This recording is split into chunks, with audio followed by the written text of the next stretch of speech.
नमस्कार मंडळी दादा आले होते आपल्याकडं काही दिवसापूर्वी औषधाला आले होते. कुठून आले ते दादा? हिंगोली. जोरात बोला जरा. हिंगोली.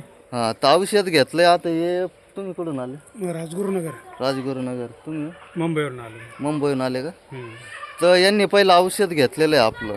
तर रिझल्ट कसं आहे औषधाचं? सर मी पहिल्यांदा आलतो इथे मी. हां 2 पुढे नेलता मी इथून. हां. त्यांच्यापैकी मला 90% आराम मिळाला. मला 90% 90% पूर्ण फरक पडला का? पूर्ण फरक पडलाय. चांगलं आहे का औषध? नंबर 1 औषध आहे. आता हे नवीन आलेले आहे, मुंबईहून आले, राजगुरुनगर पुण्याहून आलेले आहे. आता रिझल्टच्या बाबतीत आता तुम्ही ऐकलं असेल. हो.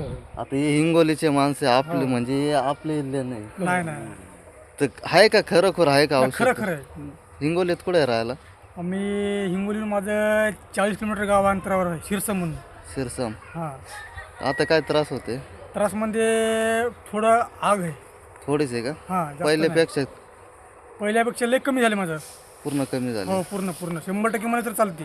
हा का? चांगलं आहे ना औषध? काय नंबर 1 परत? औषध आहे, नंबर 1. कारण आपण ज्यांना दिलेलं आहे आतापर्यंत अजून तर कोणाच एवढी तक्रार आली नाही. बस 10 मध्ये 1 जण तरी सुटत. जे आहे मी स्पष्ट सगळ्यांसमोर मांडते.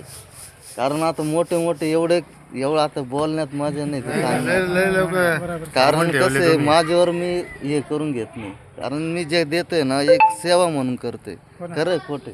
खरं. आता यांचे कमीत कमी किती पैसे वाचले असते? हो, मला डॉक्टरनं ऑपरेशन करायला सांगितली होती मला. हां ऑपरेशनची फी सांगितली मला 15,000. हां. तर तुमचे व्हिडिओ बघितल्यावर मी मग इकडं ऑपरेशन कॅन्सल केलं, सरळ इथे आलो मी कामाला. विचार बदली केला मग. हां. ते 1200 मध्ये क्लिअर झाले. हो, 1200 म्हटलं. विचार इकडे 30 बी गेले असते, 40 पण गेले, परत उद्भवत असते. हो. आता त्यांना फरक नसतं, ते हिंगोलीवरून आले नसते